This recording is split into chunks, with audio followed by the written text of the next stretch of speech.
అమరావతి మీద శ్వేతపత్రం సందర్భంగా చంద్రబాబు నాయుడు గారు తను భయపడ్డ అంశాన్ని ప్రస్తావించారు.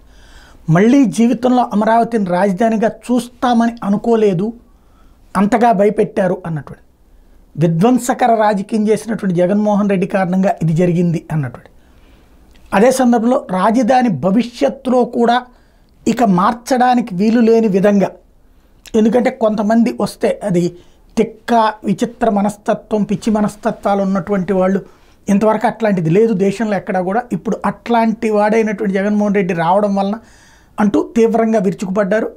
ఏదైతే అట్లాంటి వాళ్ళ వలన రాజధానులు మారకుండా ఉండడం ఎట్లా అన్న దాని మీద కూడా చట్టబద్ధమైనటువంటి సెక్యూరిటీ కల్పించే అంశాన్ని చూస్తున్నామన్నారు.